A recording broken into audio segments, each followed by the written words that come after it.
பந்தல நாட்டு மன்னர் ராஜசேகர பாண்டியன் சிறந்த சிவபக்தர்.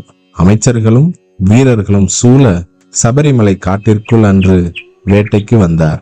வானில் உத்திர நட்சத்திரம் மின்னிக் கொண்டிருந்தது. மன்னர் வாழ்வில் ஒரே ஒரு குறை மட்டும் இருந்தது. அவருக்கு வாரிசு இல்லை. சிவபெருமான் தனக்கு ஏன் இன்னும் குழந்தை வரம் அருளவில்லை என்று எண்ணிக்கொண்டே காட்டிற்குள் பயணித்துக் கொண்டிருந்தார் மன்னர். அப்போது அந்த அமைதியான காட்டிற்குள் திடீரென ஒரு குழந்தையின் அழுகுரல் கேட்டது. இந்த அடர்ந்த வனத்தில் குழந்தையின் அழுகுரல் எப்படி என்று வியந்த ராஜசேகர பாண்டியன் அந்த குரல் வந்த திசை நோக்கி விரைந்தார். சிறிது தூரத்தில் பம்பை நதி கரையில் ஒரு பாறையின் அருகே ஒரு அழகிய ஆண் குழந்தை இருப்பதை கண்டார். அருகில் சென்றபோது அந்த குழந்தையின் கழுத்தில் ஒரு பிரகாசமான மணி இருப்பதையும் அதைவிட பிரகாசமாக அந்த குழந்தையின் முகம் ஜொலிப்பதையும் கண்டார். முதற் பார்வையிலேயே இது ஒரு தெய்வீக குழந்தை என்பதை மன்னர் அறிந்து கொண்டார். வீரர்கள் எவ்வளவு தேடியும் குழந்தையின் பெற்றோரை காணவில்லை. மன்னர் இந்த குழந்தை இறைவன் தனக்கு அளித்த வரம் என முடிவு செய்தார்.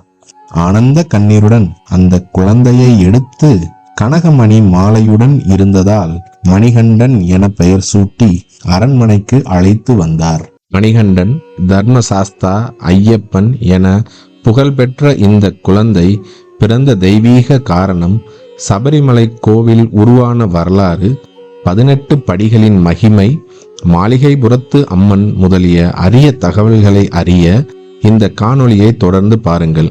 தி எலைட் குரு சேனலுக்கு உங்களை வரவேற்கிறேன். இதுவரை சப்ஸ்கிரைப் பண்ணாதவங்க சப்ஸ்கிரைப் பண்ணிட்டு தொடர்ந்து இந்த வீடியோவை பாருங்க. மணிகண்டன் வரலாறு நவராத்திரியிலிருந்து தொடங்குகிறது.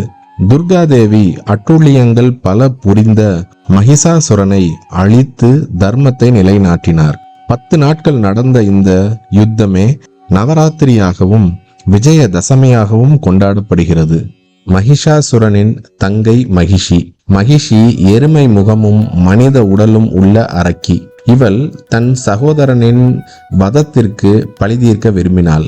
அவள் பிரம்மாவை நோக்கி கடும் தவம் புரிந்தாள். தனக்கு மரணம் இல்லா வாழ்வு வேண்டும் என பிரம்மாவிடம் வேண்டினாள்.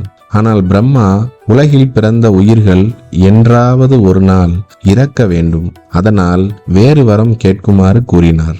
சூழ்ச்சியாக யோசித்த மகிஷி சிவபெருமானுக்கும் மகாவிஷ்ணுவுக்கும் பிறக்கும் குழந்தையால் மட்டுமே தனக்கு மரணம் நிகழ வேண்டும் என்ற வரத்தினை வேண்டினாள். பிரம்மதேவரும் அந்த வரத்தினை அருளினார். மேலும் பல சக்திகளையும் மகிஷிக்கு அருளினார். வரம் பெற்ற மகிஷி தன்னை அழிக்க யாரும் இல்லை என்ற அகங்காரத்தில் உலக மக்களை துன்புறுத்தி வந்தாள்.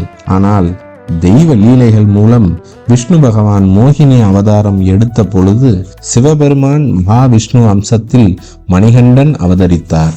ஹரியாகிய விஷ்ணுவுக்கும் ஹரனாகிய சிவனுக்கும் மகனாக ஹரிஹர புத்திரன் அவதரித்த நோக்கங்களில் முக்கியமானது மகிஷியை வதம் செய்து தர்மத்தை நிலைநிறுத்துவதாகும். அந்த தெய்வீக குழந்தையை தேவர்கள் பம்பை ஆற்றங்கரையில் விட்டு பந்தல மன்னரிடம் சென்று சேரும்படி செய்தனர். மன்னர் குழந்தை மணிகண்டனை அரண்மனைக்கு அழைத்து வந்து மகாராணியிடம் கொடுத்தார்.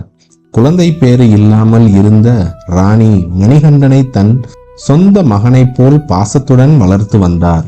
மணிகண்டன் பெரியவர் ஆனார். மகாராஜா கல்வி கற்க மணிகண்டனை குருகுலத்திற்கு அனுப்பி வைத்தார். குருகுலத்தில் மணிகண்டன் கல்வியை கசடர கற்றார். குருவிற்கு எல்லா விதமான உதவிகளையும் செய்து வந்தார். குருவின் மகன் வாய் பேச முடியாமல் காது கேட்க முடியாமல் இருந்தார். அந்த சிறுவனுக்கு வாய் பேசவும் காது கேட்கவும் சக்தியை வழங்கினார் மணிகண்டன். குருகுல கல்வியை முடித்தவுடன் அரண்மனை திரும்பிய மணிகண்டனுக்கு அரசன் இளவரசு பட்டம் சூட்ட எண்ணினார். அப்போது அரசனுக்கு ஒரு ஆண் குழந்தை பிறந்தது. எனினும் அரசனோ அரசியோ எந்தவித வேறுபாடும் மணிகண்டனிடம் காட்டவில்லை. மணிகண்டனும் தனது தம்பியிடம் அளவற்ற பாசம் கொண்டிருந்தார். ராஜசேகர பாண்டியன் அரசவையில் இருந்த மந்திரி ஒருவனுக்கு மணிகண்டனுக்கு இளவரசு பட்டம் சூட்டுவது பிடிக்கவில்லை. இதை எப்படியாவது தடுத்துவிட வேண்டும் என எண்ணினான். மந்திரியின் சூழ்ச்சி மன்னரிடம் எடுபடவில்லை. அதன்பின் மகாராணியிடம் சென்று மணிகண்டனுக்கு இளவரசு பட்டம் சூட்டக்கூடாது என்றும் ராணிக்கு பிறந்த குழந்தைக்கே இளவரசு பட்டம் சூட்ட வேண்டும் என்றும் கூறினான். முதலில் மகாராணி இதனை கேட்டு கோபப்பட்டாலும் மந்திரி ராணியின் மனதினை மாற்றினான். மந்திரி கூறிய யோசனைக்கு ராணியும் உடன்பட்டு தனக்கு தீராத வயிற்றுவலி உள்ளதாக அரசனிடம் தெரிவித்தாள். அரசன் அரண்மனை வைத்தியரை அழைத்து வைத்தியம் பார்க்க சொல்ல மந்திரியின் ஆளான வைத்தியர் புலிப்பால்தான் ராணியின் நோய்க்கு மருந்து என்று அரசனிடம் கூறினார். இதனை கேட்ட அரசர் புலிப்பால் கொண்டு வருவோருக்கு நாட்டில் பாதி தருவதாக கூறினார். ஆனால் யாரும் புலிப்பால் கொண்டு வருவதற்கு தயாராக இல்லை. இதனை கண்ட அரசர் வருத்தமடைந்தார். இதனை கண்ட மணிகண்டன் தான் புலிப்பால் கொண்டு வருவதாக கூறினார். அரசர் தடுத்தும் மணிகண்டன் பிடிவாதமாக தான் மட்டும் தனியாக சென்று புலிப்பால் கொண்டு வருவதாக கூறி காட்டுக்கு புறப்பட்டு சென்றார். அப்போது எருமை தலையுடன் மகிஷி அங்கிருந்தவர்களை துன்பப்படுத்துவதை கண்டார். காட்டுக்குள் மணிகண்டனுக்கும் மகிஷிக்கும் கடும் போர் ஏற்பட்டது. மகிஷியை அம்பு எய்தி மணிகண்டன் வீழ்த்தினார். மகிஷி மரணித்த பின் அவள் தெய்வீக வடிவத்தில் மறுபிறவி எடுத்து ஐயப்பனை பின்தொடர்ந்து வந்தாள். அவரை திருமணம் செய்து கொள்ள விரும்பினாள். ஆனால் இந்த அவதாரத்தில் பிரம்மச்சாரியாக வாழப்போவதாக கூறிய ஐயப்பன் அவளை தனது இடது பக்கத்தில் சிறு தூரத்தில் நிலை கொள்ளும்படி செய்தார். அவளே மஞ்சமாதா, அவளே மாளிகைபுரத்தம்மன் என அழைக்கப்படுகிறாள். ஒரு ஆண்டில் யாரும் என் சன்னதிக்கு வராமல் இருந்தால் நான் உன்னை மணப்பேன் என்று கூறினார். ஆனால் ஒவ்வொரு ஆண்டும் கோடிக்கணக்கான பக்தர்கள் வருகிறார்கள். அதனால் மாளிகைபுரத்தம்மன் இன்னும் காத்திருக்கிறார். அதன் பின் புலி மீது ஏறி பந்தல நாட்டு அரண்மனைக்கு ஐயப்பன் திரும்பி வந்தார். அவரை கண்டு அனைவரும் பயபக்தியுடன் வணங்கினார்கள்.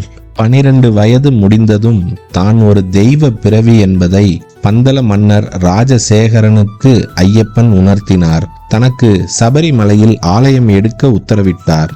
சபரிமலையில் தான் ஒரு அம்பை எய்வதாகவும் அந்த அம்பு எந்த இடத்தில் போய் விழுகிறதோ அங்கு கோயில் கட்டும்படி அருள்பாலித்தார்.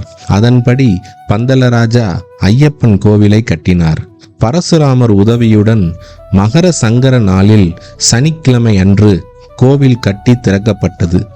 இருமுடி கட்டி தம்மை தரிசிக்க வரும் பக்தர்களுக்கு ஆண்டுதோறும் மகர சங்கராந்தி அன்று ஐயப்பன் ஜோதி வடிவில் இன்றும் அருள்பாலித்து கொண்டிருக்கிறார்.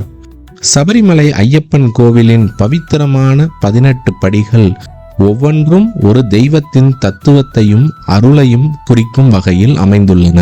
முதல் படியில் சூரிய பகவான், அதனைத் தொடர்ந்து சிவன், சந்திரன், பராசக்தி, அங்காரகன், முருகன், புதன், விஷ்ணு, குரு, பிரம்மா, சுக்கிரன், லட்சுமி, சனி, யமதர்மராஜன், ராகு, சரஸ்வதி, கேது, விநாயகர் என ஒவ்வொரு படியும் தனித்தனி தெய்வ சக்திகளை பிரதிபலிக்கிறது.